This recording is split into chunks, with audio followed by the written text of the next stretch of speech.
வணக்கம். வெல்லும் சொல் நிகழ்ச்சியில் உங்களை சந்திப்பதில் மகிழ்ச்சி. நம்முடைய இன்றைய விருந்தினர் தமிழ்நாடு தௌஹீத் ஜமாத் அமைப்பின் நிறுவனரும் மூத்த தலைவருமான திரு பி ஜெயினுலாபுதீன் அவர்கள். வணக்கம். வணக்கம் சார். உங்களை சந்திக்கிற நேரத்தில் ஏதேனும் ஒரு சர்ச்சை வருது, நேரத்தில் சந்திக்கிறோமான்னு தெரியல. ரெண்டு இணைஞ்சிருது. அப்துல் கலாம் அவர்கள் இந்திய மக்களால் பெரிதும் நேசிக்கப்பட்டவர். குழந்தைகள் மீது, சிறார்கள் மீது, மாணவர்கள் மீது அளப்பரிய ஒரு அன்பை கொண்டிருந்தவர். எளிய வாழ்க்கையை வாழ்ந்த ஒரு குடியரசுத் தலைவர். அவர் இறந்தபோது மக்கள் அவ்வளவு தூரம் ஜாதி மத வேறுபாடுகளை கடந்து கண்ணீர் வடித்தார்கள். அவருடைய நினைவாலயம் ஒன்று திறக்கப்பட்டிருக்கக்கூடிய நேரத்தில் ஒரு சர்ச்சை வருது. அவருக்கு ஒரு நினைவு சிலை ஒன்று அமைக்கப்பட்டிருக்கு. அதுல ஒரு வீணை அவர் கரங்கள்ல தரப்பட்டிருக்கு. அதற்கு பக்கத்துல பகவத்கீதையினுடைய வடிவம் அதன் ஒரு பகுதியாக வைக்கப்பட்டிருக்கு. அது சிலருக்கு ஏற்புடையதாக இல்லை, விமர்சனம் செய்கிறார்கள். அவர் முஸ்லீம் ஆயிட்டு, இஸ்லாத்தை ஏற்றுக்கொண்டவராயிற்று. அவருக்கு பக்கத்துல திருக்குறளையும் பேசியவர். அதையெல்லாம் வைக்கிறது பொருத்தமாக இருக்குமே சிலர் முன்வைக்கிறாங்க. ஆனா நீங்க அதுல இருந்து முற்றிலும் மாறுபட்டு வேறொரு சர்ச்சையை கிளப்புறீங்க. அங்க பகவத்கீதையை வச்சதுதான் சரி, திருக்குறான அங்க வைக்க தேவையில்லை, வைக்க கூடாது, ஏனென்றால் அவர் முஸ்லீமே இல்லை அப்படின்னு சொல்றீங்க. எந்த அடிப்படையில அப்துல் கலாம முஸ்லீம் இல்லைன்னு சொல்றீங்க? அதாவது ஒருவரை நம்ம தீர்மானிப்பதா இருந்தா அவருடைய கொள்கை, வெளிப்படையான நடத்தைகள், இதை வச்சுதான் தீர்மானிக்கணும். இஸ்லாமை பொறுத்த வரைக்கும் ஒரு இறைவனை தவிர யாரையும் வணங்கக்கூடாது. இதுதான் அடிப்படை கொள்கை, எல்லாருக்குமே தெரியும். முஸ்லீம் அல்லாத மக்களுக்கும் தெரியும். ஒரு கடவுளை தான் வணங்கணும். இப்ப நபிகள் நாயகம் அவங்க சிலை வணக்கத்தை அதுக்கு தான் ரொம்ப கஷ்டப்பட்டாங்க, நாடு கடத்தப்பட்டாங்க. அந்த ஒரு நிலைநாட்டப்பட்ட ஒரு கொள்கை. அப்துல் கலாம் அவர்கள் தன் வாழ்நாள் பூலாவுமே ஒரு சிலை வணக்கம் நிறைய பண்ணார். எல்லா விதமான கோயில்களுக்கும் போனாரு, சிலை வழிபாடு செஞ்சாரு. இதெல்லாம் செய்தாரையானால் அது அவருடைய உரிமை. அவருடைய குடியரசுத் தலைவராக பணியாற்றிய காலத்தில் அவரின் ஆலோசகராக, உதவியாளராக இருந்த திரு பொன்ராஜ் சொன்ன ஒரு கருத்து, திறப்பதற்கு அவரிடம் அனுமதி கேட்டார்கள். ஆனால் அந்த திறந்து வைப்பதற்கு இசைவு தெரிவிக்கிறதுக்கு அவர் மறுத்துட்டார். அவர் தன் வாழ்நாளில் சிலையை திறப்பதற்கு ஒப்புக்கொண்டது மகாத்மா காந்தியடிகளுடைய சிலையை திறப்பதற்கு மட்டும்தான். காந்தியின் மீது அவருக்கு ஒரு அளப்பரிய மதிப்பும் ஒரு பெரிய மரியாதை இருந்தது. அதனால் அவருடைய சிலையை திறந்து வைத்தார். மற்றபடி அவர் சிலை வணக்கத்துக்கு எதிரானவர் தான் அப்படின்ற கருத்தை திரு பொன்ராஜ் முன்வைக்கிறார். பொன்ராஜுடைய இந்த வாதத்திலிருந்து சிலை வனத்துக்கு எதிரானவர் வராது, சிலை வைப்பதற்கு எதிரானவர் என்றுதான் வரும். சிலை வணங்கினதுக்கு ஆதாரம் இருக்குது. வணங்கி கொண்டு இருந்தாரு, எல்லா கோயிலுக்கும் போனாரு. அவருக்கு கீழே உட்கார்ந்து கும்பிடுற காட்சிகள் எல்லாம் இருக்கிறது. சாமியார்கள்ட்ட போய் கும்பிடுறாரு, நிர்வாண சாமியார்கள்ட்ட எல்லாம் உட்கார்ந்து அவங்க மேல இருக்க இவர் கீழே உட்கார்ந்து ஆசி வாங்கினாரு. அப்போ உயிரோடு உள்ளவர்கள், இறந்தவர்கள், சிலைகள் எல்லார்ட்டையும் அவர் ஆசி வாங்கினதுக்கு ஆதாரம் இருக்கும்போது சிலை வணக்கத்துக்கு எதிரானவர்னு சொல்லக்கூடாது. சிலை வைப்பது யாருக்கு புதுசா வைக்கிறதா இருந்தா அதுக்குன்னு ஒரு தகுதி வேணும், காந்தி மாதிரி ஒரு தகுதி வேணும்னு வேண்டா எடுத்துக்கொள்ளலாம். அந்த பொன்ராஜுடைய சொல்லுக்கு விளக்கம். காந்தி சிலையை அவர் ஒத்துக்கிட்டாலேயே சிலை வணக்கத்தை மறுத்தவர் கிடையாது. யாருக்கோ திறக்கணும்னு கேட்கும் போது அவருக்கு தகுதி இல்லைன்னு நினைச்சிருப்பாரு. இவருக்கு சிலை வைக்க தகுதியற்றவர், இவருக்கு சிலை வைக்க தகுதி இருக்கு, அதுதான் அந்த சொல்ல இருந்து வரும். சிலை வனத்துக்கு எதிரானவர் எப்படி வரும்? சரி, அப்துல் கலாம் அவர்களுடைய வாழ்க்கைய விரிவாக பார்க்கிற போது அவர் திருக்குரானை படிக்க தவறியதில்லை, குரானை படிக்க தவறினதில்லை. இஸ்லாம் வலியுறுத்தக்கூடிய தொழுகை முறைய வணங்குறதுக்கு அவர் தயங்கியதில்லை, அதை பின்பற்றித்தான் வந்திருக்கிறாரு. குரானை போற்றி இருக்கிறார், இஸ்லாமிய கடமைகளை அவர் செய்திருக்கிறார், தொழுகைகளை மேற்கொண்டிருக்கிறார். இதை தவிர ஒருத்தர் முஸ்லீமா இருக்கிறதுக்கு வேற என்ன தகுதி வேணும்? இல்ல, இதுல ரெண்டு விஷயம். அந்த செய்தி மிகைப்படுத்தப்பட்ட செய்தி. அவர் கூட 32 ஆண்டு காலம் ஒரே ரூம்ல இருந்த கே ராமாராவுங்கிற ஒரு சக விஞ்ஞானி, அவர் இறந்தவனு ஒரு பதிவு போட்டிருந்தார். அவருடைய பேஜ்ல பதிவு போட்டிருந்தார், 32 ஆண்டுகள் நாங்க ஒரு அறையில தங்கி இருந்தோம். 32 ஆண்டுகளும் நான் அவரை ஒரு பிரேயர் பண்ணி தொழுகை நடத்தி நான் பார்த்ததில்லை. அவர் ரமலான் மாசத்துல நோன்பு நோற்று நான் அவர் பார்த்ததில்லை. அவர் முஸ்லீமுடைய எந்த ஒரு அடையாளத்தையும் நான் பார்த்ததில்லை. மதத்துக்கு அப்பாற்பட்டவராகத்தான் அவர் இருந்தாரு, கிருஷ்ணரை வழிபடுவாரு இப்படின்னு சொல்லி அவர் 32 வருஷம் இருந்தவர் அதை சொல்றாரு. இதுதான் அதுல உள்ளது. இவர் தொழுவதாக காட்டுற சில படங்கள் இருக்கு பாருங்க, வெளிநாடுகளுக்கு செல்லும் போது முஸ்லீம் நாடுகள்ல பள்ளியாசல் கூட்டிட்டு போயிருப்பாங்க. அதுல தொழும்போது எல்லாரும் உட்கார்ந்து இருக்கிற முறைக்கு மாத்தமா உட்கார்ந்துருப்பாரு இவர். அந்த போட்டோவை நீங்க பார்த்தாலேயே அன்றாடம் தொழக்கூடியவராக இருந்தால் எப்படி உட்காருவாரோ அந்த முறையில உட்காராம இவர் ஒரு டைப்பா உட்கார்ந்து இருக்கிற படம், எல்லாரும் உட்கார்ந்து இருக்கிறதும் இவர் உட்கார்ந்து நீங்க பாருங்க. அதான் தொழுதாருன்னு ஒரு காட்சியை காட்டுவாங்க. அப்துல் கலாம் தான் இஸ்லாமியர் அல்ல அப்படின்னு அவர் எப்போதும் தன்னை அறிவிச்சு கொண்டதில்லை. ஒவ்வொரு மதத்திலும் நாத்திகர்கள் இருக்கிறாங்க. அது இந்து மதத்திலும் நாத்திகர்கள் இருக்காங்க, கிறிஸ்துவத்தை ஏற்காதவர்கள் இருக்கிறாங்க, இஸ்லாத்தை ஏற்காதவர்கள் இருக்கிறாங்க. கலாம் அவர்களை பொறுத்தவரையிலும் தன்னோட பெயரை அவர் மாற்றிக்கொள்ள தான் அப்துல் கலாம், ஏபிஜே அப்துல் கலாம் தான் தன்னை சொல்லிக் கொண்டார். அவர் தான் ஒரு இஸ்லாமியர் அப்படின்றத எந்த இடத்திலும் மறுதளிக்கவும் இல்லை, நிராகரிக்கவும் இல்லை. போற்ற தகுந்த ஒரு முஸ்லீமாக, மக்கள் போற்றிய ஒருவராக அவர் இருந்த ஒருவரை நீங்க ஏன் சிறுமைப்படுத்த பார்க்கிறீங்க? இல்ல அது தவறான விஷயம். என்னன்னு கேட்டா, அவர் முஸ்லீம் என்பதை மறுக்கலங்கிறீங்கல்ல, மறுத்து இருக்கிறார். அவர் திருச்சி ஜோசப் காலேஜில் படிக்கும் பொழுது அவரோட ஒரு முஸ்லீம் ஒருத்தர் படிச்சிருக்காரு. இருவரும் சந்திக்கிறாங்க அந்த கல்லூரியுடைய ஒரு விழாவில். அப்ப இந்த கல்லூரியில நம்ம 2 பேர் தான் முஸ்லீம் படிச்சோம் அந்த காலத்துல ஒரு கேட்கும் பொழுது, உன்னை முஸ்லீம் சொல்லி நான் முஸ்லீம் இல்லைன்றாரு. நான் இந்தியன், முஸ்லீமாவும் இந்தியானா இருக்கன்னு கூட அவர் சொல்லல.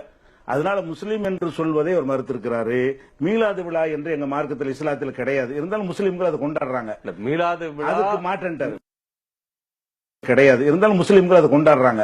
மீலாது விழா அதுக்கு மாற்றன்ட்டாரு. மீலாது விழா கடந்த காலத்துல எல்லா இயக்கங்களும் கொண்டாடி இருக்கிறாங்க. அது வேற ஒரு சர்ச்சை. நீங்க இருக்கல. ஒருவர் தன்னை நான் மதங்களை மீறின ஒரு இந்தியன், ஒரு இந்து என்பது ஒரு அடையாளம், தமிழ்ன்றது ஒரு மொழியால் ஒரு அடையாளம், மதத்தால் ஒரு அடையாளம், ஊருக்காரங்கன்னா ஊருக்காரர் சார்ந்த ஒரு அடையாளம், தொழில் செய்யறவர்னா நான் சாப்ட்வேர் இன்ஜினியர்னு ஒருத்தர் சொன்னார்னா அது ஒரு அடையாளம், இந்தியன் பாகிஸ்தானியன் இன்னொரு தேசத்தவன் சொல்றது ஒரு அடையாளம். இந்தியன் அப்படின்றது மீது எல்லா அடையாளங்களை விட எனக்கு எல்லாவற்றையும் விட உயர்ந்தது அந்த அடையாளம் அப்படின்னு அவர் கருதி இருந்தா அதுல என்ன தவறு இருக்கு? அது தவறு இல்லை. இந்தியன் நான் இந்தியன் தானே. இந்தியனா இருந்தா முஸ்லீம் இருக்க முடியாதா? முஸ்லீம் தான் இந்தியன் தான் அந்த இடத்துல சொல்லி இருக்கலாம். இதை புரிஞ்சு கூட நான் சொல்வதா இருந்தா, இப்ப முன்னாள் முதல்வர் ஜெயலலிதா இருந்தாங்க.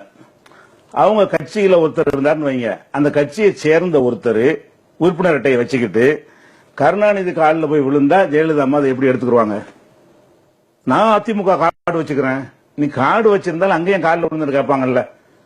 இது மாதிரி தான் இஸ்லாம் என்பது கொள்கை சார்ந்த ஒரு மார்க்கம். அது ஒரு இறைவனை வணங்கணும். நான் முஸ்லீம் தான் என்று சொல்லிக் கொண்டு பல இறைவனை வணங்கினா அவர் முஸ்லீம்ங்கிறதுல இருக்க முடியுமாங்கிறது இப்ப கேள்வி. அவர் இந்தியனா இருக்கட்டும், அவர் நாட்டுக்கு சேவை செய்யட்டும், குழந்தைகளோட நல்ல பழவட்டும், அதை நாங்க குறை சொல்லல. அவருடைய நற்பண்புகள்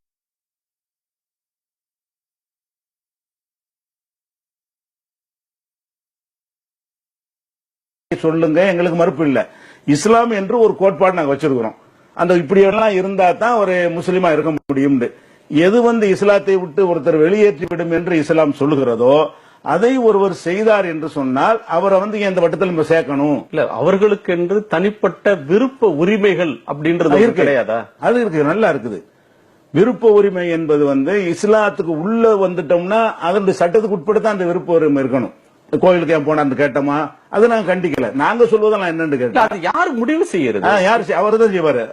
நீங்க எப்படி முடிவு செய்ய முடியும்? அதுல யார் முடிவு செய்ய முடியும்? முடிவு இல்லை. இது என்னன்னு கேட்டா, முஸ்லீமாக அவர் வாழாத ஒருத்தர் அவரை வெளிப்படையாக சிலை வணக்கம் செஞ்சார்.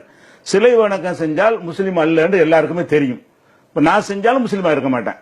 சரி, எனக்கு ஒரு நினைவு இருக்கு. 2002 அந்த நாட்கள்ல நான் தினமணியில பணியாற்ற நாட்கள்ல முதல் முறையாக ஒரு பொது நாளேட்டுல ஈகை பெருநாள் மலர், ரம்ஜான் மலர்னு ஒன்று வெளியிட்ட போது அப்துல் கலாம் அவர்கள் குடியரசுத் தலைவர், அவரும் ஒரு கட்டுரை எழுதியிருந்தார், நீங்களும் ஒரு கட்டுரை எழுதியிருந்தீங்க.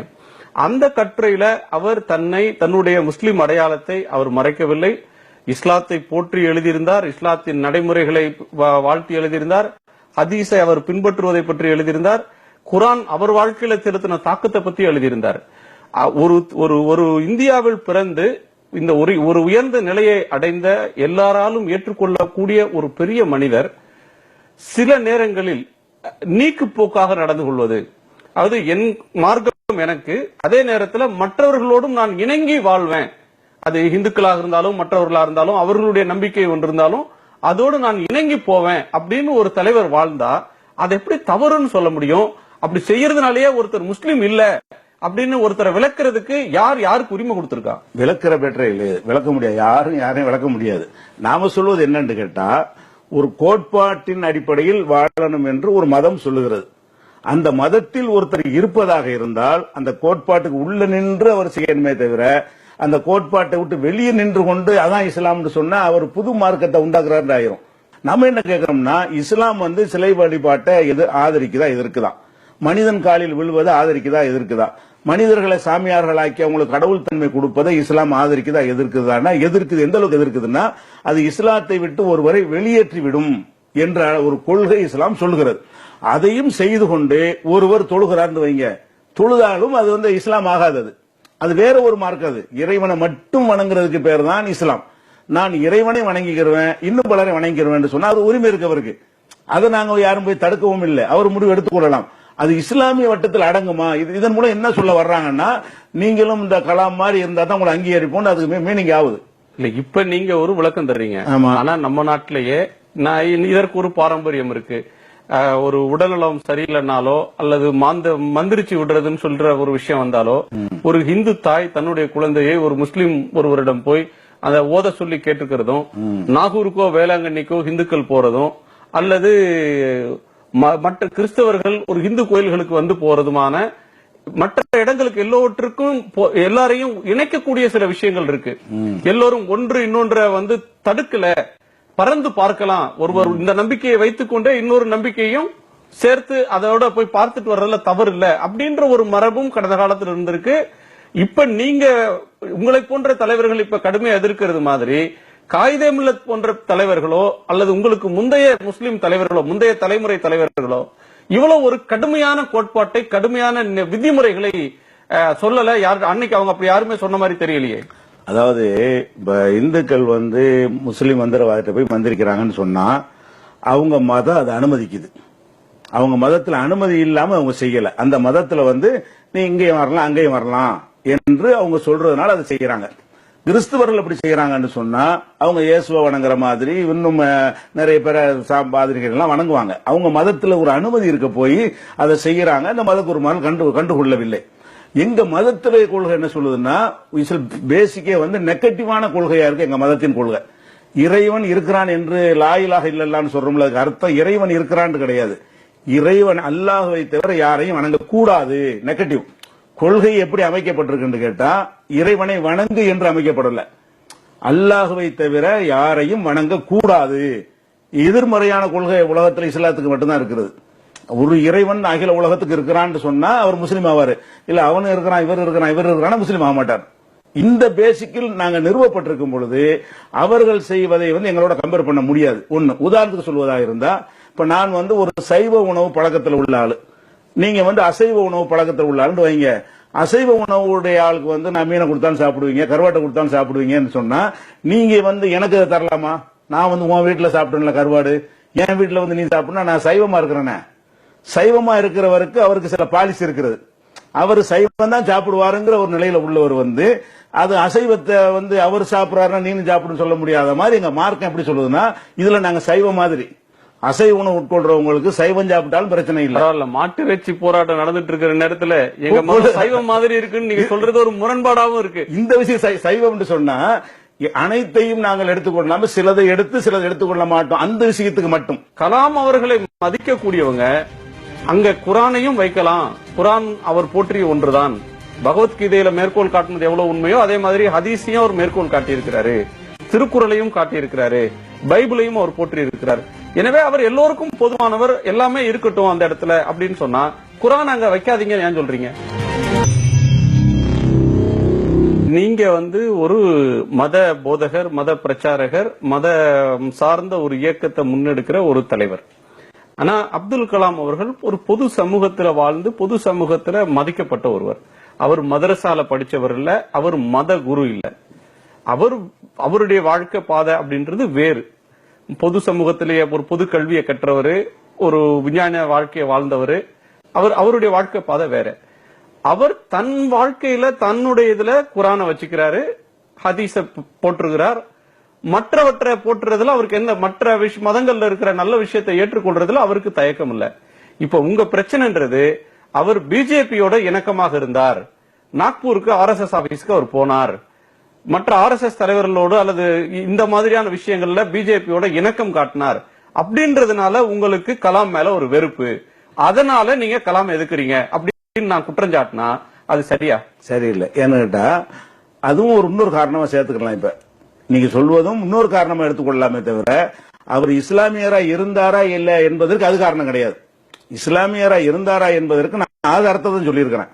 அவர் ஒரு இறைவனை மட்டும் அவர் வணங்குறதை கொள்கையாக வைத்திருக்கவில்லை. இறைவனை வணங்கி கொண்டு இன்னும் பலரை வணங்கினார் என்பதுதான் அதுக்கு காரணம். அவரை ஜனாதிபதியாக முன்னிறுத்தினாங்கல்ல, அதுக்கும் அவர்தான் முன்மாதிரி மாடல் என்று எங்களுக்கு ஒரு படம் காட்ட பாக்குறாங்கல்ல, அதுக்கும் RSS தொடர்புக்கு சம்பந்தம் இருக்கிறது. அவர் இஸ்லாம் அல்லவா என்பதற்கு RSS போனது காரணம் கிடையாது. RSS அலுவலகத்துக்கு ஒருத்தர் போனதுனால ஒரு முஸ்லீம் இல்லைன்னு ஆயிர மாட்டாரு. நான் கூட என்னை அழைச்சாங்கன்னா போய் பேசிட்டு வருவேன். அதனால நான் இஸ்லாம் இல்லைன்னு ஆயிராது. அவர் வழிபாட்டு முறையில கடவுள் நம்பிக்கை தான் இஸ்லாத்தின் அடிப்படைங்க. மற்ற விஷயத்துல முன்ன பின்ன இருந்தா இஸ்லாத்தோடு போக மாட்டார். ஒரு முஸ்லீம் குடிக்க கூடாது, குடிச்சா இஸ்லாத்துக்கு வெளியேற மாட்டார். அவர் ஒரு முஸ்லீம் வரதட்சணை வாங்கக்கூடாது, வாங்கினா இஸ்லாத்தோடு வெளியே போக மாட்டார், குற்றவாளி. ஆனால் கடவுள் விஷயத்துல மிஸ்டேக் பண்ணிட்டா வெளியேறிடுவார். இன்னொருத்தர வணங்கக்கூடாது, வணங்கக்கூடாது. அந்த மேட்டர் தமிழ்நாட்டுல அதிமுக இருக்கிறவங்க புரட்சி தலைவி அம்மாவை வணங்குறேன் அப்படின்னு சொல்லி முஸ்லீம்க வணங்குறாங்க. திமுகவில் இருக்கிறவங்க கருணாநிதி அவர்களை வணங்குறேன் அப்படின்னு சொல்லி கலைஞர் கருணாநிதியை நான் வணங்குறேன்னு ஒருத்தர் வணங்குறாரு. இன்னொரு காங்கிரஸ்ல இருக்கிறவங்க காங்கிரஸ் கட்சி தலைவர்களை வணங்குறாங்க. அப்படி ஒரு வணக்கம் தெரிவிக்கிறது, ஒரு முகமன் தெரிவிக்கிறது, ஒரு தலைமையை மதிக்கிறதுக்கு வெளிப்படுத்துற ஒரு இது. இப்ப அவங்களெல்லாம் கூட முஸ்லீம் இல்லைன்றீங்களா? அதாவது மதிக்கிறதுக்கு அவங்க அந்த அர்த்தத்தில் சொன்னார்களே, ஆனால் அதை ஏற்றுக்கொள்வோம். ஒரு சிலைக்கு முன்னாடி போய் இவர் சொன்னது அந்த அர்த்தத்தில் வருமா? அதாவது அவர் மதிக்கிற மதிப்பை உணரக்கூடிய சக்தி அதுக்கு இல்ல. சிலை எல்லாரும் கோயில்ல வழிபடுற மாதிரி வழிபடுறாரு, கும்பிடுறாரு. இது இதனோட எப்படி நீ கம்பேர் பண்ணுவீங்க?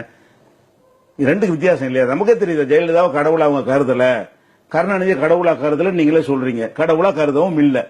ஒரு அரசியல் ஆதாயத்துக்காக வேண்டி அவங்கள ஒரு கும்பிட்டுக்கிட்டோம். நீங்க ஆதாயம்ன்றீங்க, தனக்கான தலைவர்னு மதிக்கிறாங்க, மதிப்பின் அடிப்படையில் செய்யறாங்க. அன்பு இருக்கு, மதிப்பு இருக்கு, அதனால செய்யறாங்கன்னு சொல்லுங்க அப்படின்னு விளக்கம் சொன்னார்களே. ஆனால் அது எங்க மார்க்கத்தில் தவறாக இருந்தாலும் அவரை இஸ்லாத்துக்கு வெளியேற்றாது. அது தவறு. பொய்யான ஒரு காரணம் சொல்ற நாங்க எடுத்துக்கிட்டு போயிருவோம். ஆனால் அவர் கடவுள் தான், கடவுள் சக்தி இருக்குதுதான், அதுக்கு தான் நான் வணங்குறேன்னு சொன்னால் அதே நல்லதான் இவங்களுக்கும். சரி, கலாம் பிரச்சனை இது. இப்ப அவர் எல்லாருக்கும் பொதுவானவர். இந்தியா ஒரு மதச்சார்பற்ற நாடு. மதச்சார்பற்ற நாட்டுக்கு வெஸ்டர்ன் கண்ட்ரீஸ்ல மேற்கத்திய நாடுகள்ல தர விளக்கம் மதமும் அரசியலும் வேற வேற. எந்த விதமான மதங்களை சமமா நடத்துறது மதச்சார்பின்மை இல்ல, மதத்தோடு தொடர்பே இல்லாம ஒரு அரசு நடத்துறது தான் மதச்சார்பின்மை. ஆனா நம்ம நாட்டுல வேற விளக்கம் தர்றோம், எல்லா மதங்களையும் சமமாக பாவிப்பது அப்படின்ற ஒன்று. இதையும் கூட பிஜேபி போன்ற கட்சிகள் இது நீங்க பேசுறது போலி மதச்சார்பின்மை, சிறுபான்மையினரை சார்ஜா செய்யக்கூடிய ஒரு விஷயத்த பண்றாங்கன்ற குற்றச்சாட்டு அவங்க சொல்றாங்க. ஆனா நம்ம நாட்டுல ஒரு மதச்சார்பற்ற நாட்டுல அதன் மிகப்பெரிய பதவியில் இருந்த ஒருத்தருக்கு சிலை வைக்கிற போது பகவத்கீதையை அவங்க வடிவமைச்சு வச்சிருக்காங்க. கலாம் அவர்களை மதிக்கக்கூடியவங்க அங்க குரானையும் வைக்கலாம், குரான் அவர் போற்றிய ஒன்றுதான். பகவத்கீதையில மேற்கோள் காட்டினது எவ்வளவு உண்மையோ அதே மாதிரி ஹதீஸையும் அவர் மேற்கோள் காட்டியிருக்கிறாரு, திருக்குறளையும் காட்டியிருக்கிறாரு, பைபிளையும் அவர் போற்றி இருக்கிறார். எனவே அவர் எல்லோருக்கும் பொதுவானவர், எல்லாமே இருக்கட்டும் அந்த இடத்துல அப்படின்னு சொன்னா குரான் அங்க வைக்காதீங்க ஏன் சொல்றீங்க? அதாவது கலாம் குரானை போட்டினார், ஹதீஸை போட்டினார், முதல்ல சொன்னீங்க, சொல்றீங்கல்ல, அதை விளங்கி கொள்ளணும். இஸ்லாத்துல இல்லாத எத்தனை பேரு ஒரு பெருநாள் என்று விட்டால் நபிகள் நாயகத்தை பாராட்டி 4 வாரத்தை சொல்லுவாங்க. நம்மள ஒரு ஃபார்மாலிட்டி சொல்றாங்க, அதை விளங்கிடுவோம். அது சும்மா சொல்றது முஸ்லீம்கள் பண்டிகை வருது அதுக்கு சொல்றதுன்னு விளங்கிடுவோம். அப்ப ரம்ஜானுக்கு ஒரு கட்டுரை கட்டியல்னா ராஜ்நாத் சிங் கிட்ட கேட்டாலும் இதே மாதிரி தருவார். அப்துல் கலாம் கொடுத்த மாதிரி என்ன செய்வாரு, அவரு இதே மாதிரி ஒரு கட்டுரைய நபிகள் நாயகத்தின் வழியை பேண வேண்டும். ஜெயலலிதா அம்மா கூட அது மாதிரிலாம் அறிக்கை விட்டுருக்காங்க. நபிகள் நாயகத்தின் வரலாறு அழகா சொல்லி அந்த மாதிரியான ஒரு உத்தம தியாகியா நீங்க ஆகணும்லாம் சொல்லுவாங்க. அது ஒரு இணக்கத்துக்காக வேண்டி அவங்க சொல்றாங்களே தவிர நம்பி சொல்றதுன்னு எங்களுக்கும் தெரியும். சரி, இணக்கத்துக்கு சொல்றதுனால அதை போய் நம்ம சீண்டிட்டு இருக்க கூடாதுன்னு சொல்லி அவங்களும் வாயில சொல்றோமா, நம்ம வாயிலே ஆதரிச்சுட்டு போயிருவோம், நன்றி சொல்லிடுவோம் அப்படின்னு போயிருவோம். அந்த மாதிரி தான் இவர் இந்த பெருநாள் அது மாதிரி நேரங்கள்ல குர்ஆன் அந்த வார்த்தையை தான் சொல்லி ஆகணும். பெருநாள் மலர்ல போய்கிட்டு கிருஷ்ணருடைய அருள் உங்களுக்கு கிடைக்கட்டுமாங்க சொல்ல முடியாது. எழுத மாட்டேன்னு சொல்லாம நான் ரம்ஜான் மலருக்கு எழுத மாட்டேன்னு சொல்ற உரிமை அவருக்கு இருக்கு. ஜனாதிபதி முதல் குடியரசுத் தலைவர் நேரம் ஒதுக்கி எழுதி தரணும்னு அவருக்கு அவசியம் இல்ல. குடியரசுத் தலைவரா இருக்கிறதுனாலதான் அதை எழுதினாரு. எனக்கு என்னமோ உங்க குற்றச்சாட்டை ஏற்றுக்கொள்ற மனநிலையில நான் தான் அந்த கடிதத்தை அமைச்சேன். குடியரசுத் தலைவர் மாளிகைக்கு பதில் வராது, அவருக்கு எங்க நேரம் இருக்க போது, அவருக்கு இருக்கிற பணிச்சுமையில இதுக்கெல்லாம் நேரம் இருக்குமான்னு அவராக கைப்பட எழுதி அனுப்பிச்சு வச்சிருந்தார். அந்த சர்ச்சைக்குள்ள போக வேண்டியதில்லை. சரி, அந்த மலர்ல வேற யாரெல்லாம் எழுதுனாங்க?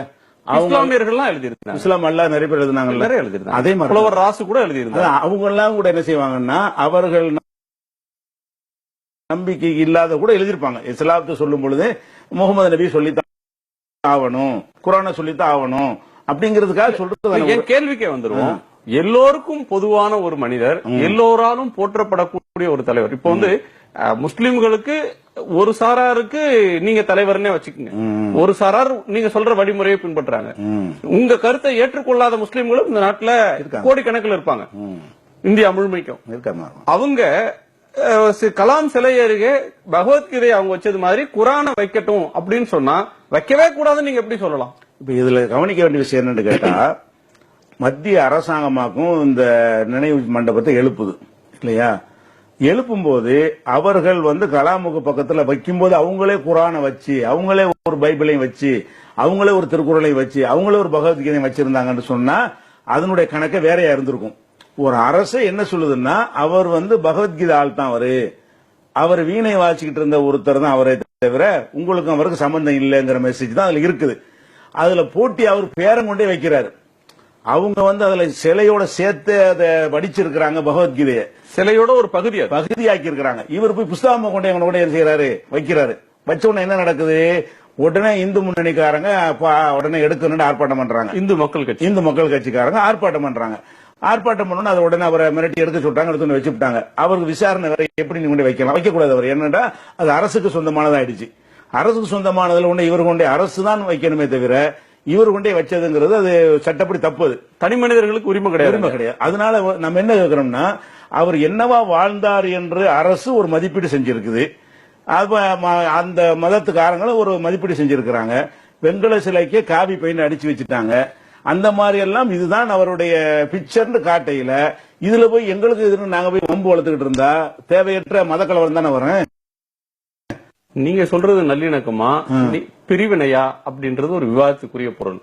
கலாம் அவர்கள் வார்த்தையில சொன்னா, மனிதர்கள் மக்களுக்குள் இணக்கத்தை ஏற்படுத்துவதற்கு மதத்தை பயன்படுத்தினார்கள், கருவியாக பயன்படுத்தினார்கள்.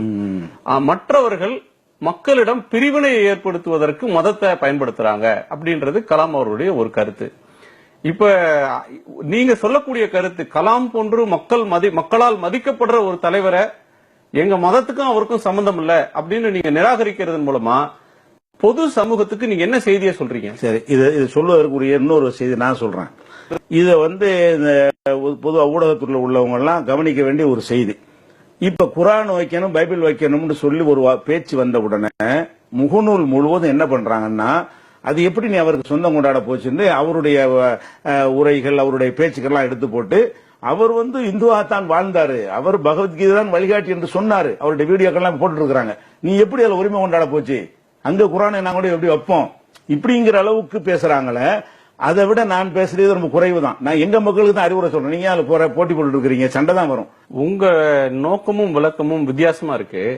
இப்ப அவங்க கீதையை வைக்கிறாங்க, நீங்க குரானை வைக்கிறோம்னு நீங்க கொஞ்சம் பேர், சில ஆயிரம் பேர் போய் கோரிக்கை வச்சீங்கன்னா அதனால சமூக பதற்றம் வரும், அது எதுக்கு அப்படின்ற ஒரு கருத்தை சொல்றீங்க.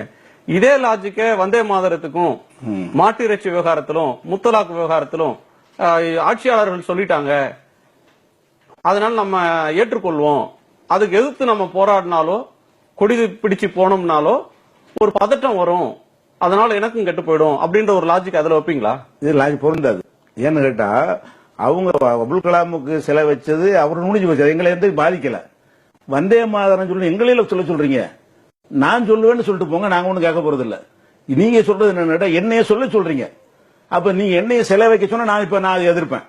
சிலை வைத்தது என்பது ஒன்ஸ் வைக்கிறாங்க, அது முடிஞ்சு போச்சு, அது அரசாங்கத்தினுடைய வேலை, விட்டுட்டு போயிருவோம். இப்ப அரசாங்கத்தினுடைய சார்பாக வந்தே மாதர நிகழ்ச்சி பாடுறாங்க, நாங்க கண்டிக்காக செய்யறோம், அவங்க செஞ்சுட்டு போறாங்க. எங்களுக்கு பிரச்சனை என்னன்னா, எங்க மதத்துக்கு எதிரான ஒன்றை நாங்கள் செய்ய வேண்டும் என்று எங்கள் மீது திணிக்கிறதும் அவங்க அளவுக்கு செய்து கொள்வதும் எப்படி கம்பேர் பண்ண முடியும்? வந்தே மாதரத்தை எதிர்க்க எங்க காரணம் என்ன? எங்க எல்லாரையும் சொல்றீங்க, எங்க நிறுவனங்கள் எல்லாம் படிக்கணும்ங்கிறீங்க. அப்ப எங்க மீது திணிக்கிறாங்க, எங்க மதத்துக்கு எதிரான ஒன்றை எங்கள் மீது அப்படி திணிக்கலாம் என்று ஒவ்வொரு மனிதனுக்கும் உள்ள விஷயமா ஆயிடுது. அது ஒவ்வொரு முஸ்லீமுக்கு உரிய விஷயமா ஆகுது. இது ஒவ்வொரு முஸ்லீமுக்கு உரிய விஷயமே இல்லையே. இது ஏஆர் ரஹ்மானுக்கு பஞ்சாயத்து இல்ல, தாய் மண்ணே வணக்கம்னு பாடுறாரு. அவரையும் முஸ்லீம் இல்லன்றீங்களா? அதாவது எப்படின்னா, அவர் அந்த வந்தே மாதரத்துக்கு மீனிங் படிச்சிருக்காரு.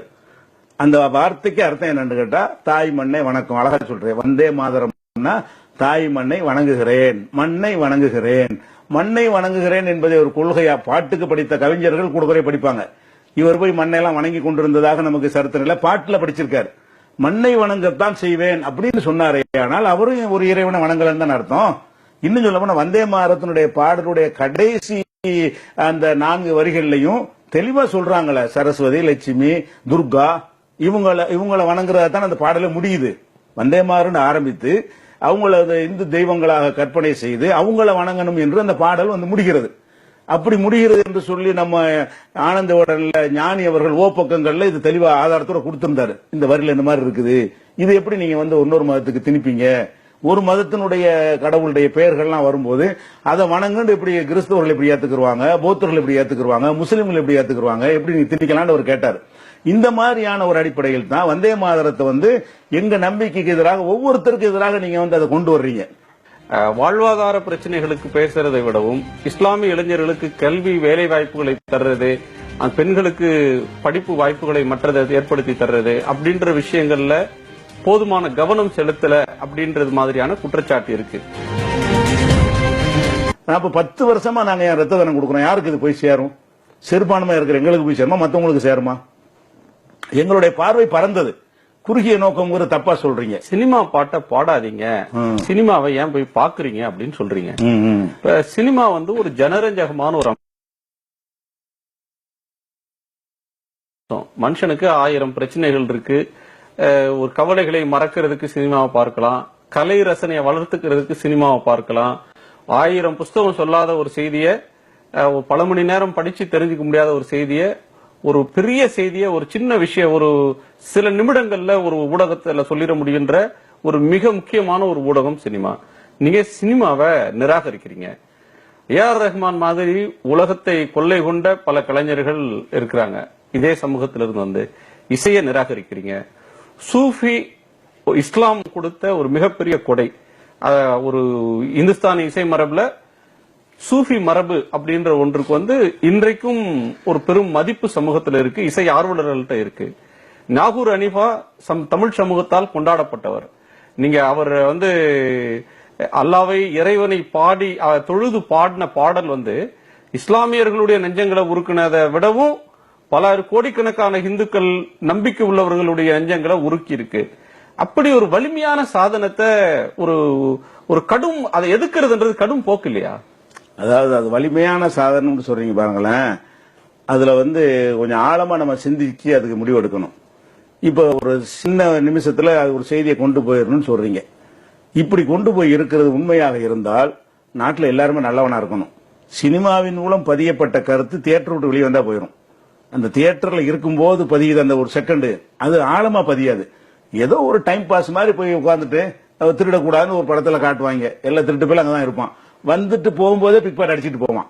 அதை பார்த்துட்டுலாம் ஒரு திருட்ட விட்டதாக கிடையாது. இப்ப ஏஆர் ரஹ்மானுடைய அந்த இசையை கேட்டு விட்டு திருட்ட விட்டு எத்தனை பேரு, வரதட்சணை வாங்க மாட்டேன்னு சொன்னது எத்தனை பேரு, ஒரு தொழுகையாளியா இஸ்லாமியர்களா மாறினது எத்தனை பேரு, நாகூர் அனிஃபா பாட்டை கேட்டு ஒரு துயரமான ஒவ்வொரு மனுஷனுக்கும் ஒரு நாள் 24 மணி நேரம் இருக்குன்னா 24 மணி நேரமும் நம்ம கலகலப்பானதாகவும் சுவாரஸ்யமானதாகவும் ரம்யமானதாகவும் இருந்துறது இல்ல.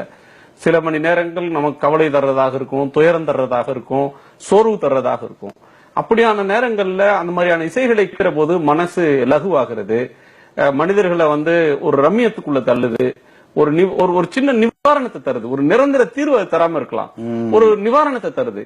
அப்படியான ஒரு விஷயத்தெல்லாம் நீங்க மதத்தின் பேரால அதை கேட்கவே கேட்காதீங்க, அதை கேட்கிறதே ஹராம், படம் பார்க்கிறதே ஹராம் அப்படின்னு சொல்லி அதை நிராகரிக்கிறதுன்றது மீண்டும் எனக்கு அது கடும் போக்காதான் படுது. எப்படின்னா இந்த இசை அடிப்படையில கலந்து நீங்க கொடுத்தீங்கன்னு வைங்களேன், அது மனிதன் பகுத்தறிவை கொண்டுதான் மனிதனா இருக்கிறான். பகுத்தறிவு மலிங்கிறோம். இசையை கேட்டுக்கொண்டே இருந்து ஒரு கருத்தை சொன்னீங்கன்னு சொன்னா அவங்களுடைய சிந்திக்கிற திறன் கொஞ்சம் கொஞ்சமாக குறைந்து கொண்டு வந்துவிடும். விஞ்ஞானிகள் எல்லாம் இதெல்லாம் விரும்ப மாட்டாங்க. ஆய்வுல உள்ளவங்க எல்லாம் டைம் பாஸ் பண்றவங்க தான் விரும்புவாங்க. ஒரு சின்ன ஒரு உதாரணம் சொல்றேன். ஒரு பழங்காலத்து ஒரு பாட்டு, நாங்கெல்லாம் சின்ன காலத்துல ஒரு பாட்டு, துணிந்த பின் மனமே துயரம் கொள்ளாது என்று கண்டசாலாவை ஒருத்தர் படிப்பாரு பழைய காலத்துல. அதை சொல்லிவிட்டு என்ன செய்வார்னா, பாயும் ஆற்றில் நீ வீழ்ந்த பின்னால் நீந்துவதால் பயன் ஏதும் பாரு. முதல் சொல்றாரு துணிந்த பின் துயரம் கொள்ளாதங்கிறாரு. அடுத்த வரையில என்னடா பயனை தத்து தொடடாங்கிறாரு. ரெண்டும் ஒண்ணுக்கு ஒண்ணு முரண். மியூசிக்ல சொல்லும்போது வழங்க மாட்டேங்குது. துணிந்த பின் மனமே துயரம் கொள்ளாதுன்னு துணிவை பத்தி பேசிக்கிட்டே வந்தவர் பாயும் ஆற்றில் நீ வீழ்ந்த பின்னால் நீந்துவதால் பயன் ஏதுங்கிறாரு. நீந்துன்னு சொல்லணும் அவரு. நீந்தி எதிர்த்து போராடி வெளியே வாடான்னு சொல்லாம உளுந்த சித்தத்தோடாங்கிறாரு. அப்ப முதல்ல துணிந்த பின் மனமேன்னு சொன்ன அந்த ஆள் தான் ரெண்டு செகண்ட்ல இப்படி படிக்கிறாரு. இசைய கவனிக்கிறவன் என்ன செய்யறான், கருத்தை பார்க்க மாட்டான், ரெண்டையும் ரசிக்கிறான். அப்ப மூளை செயலிழந்து போச்சா இல்லையா? முரண்பாடாகவே தான் இருக்கு. அது மனித மூளை 24 மணி நேரம் விழிப்போடையே இருக்கணும், துடிப்போடையே இருக்கணும், ரொம்ப கவனமாவே இருக்கணும். மற்ற எந்த ஒன்றோடும்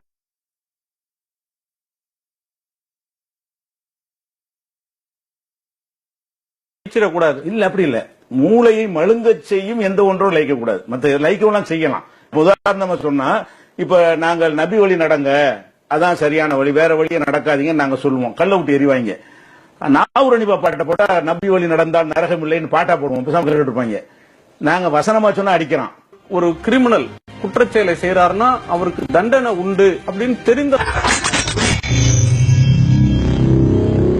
இப்ப கடும் போக்கு அப்படின்ற ஒன்றை பேசும்போது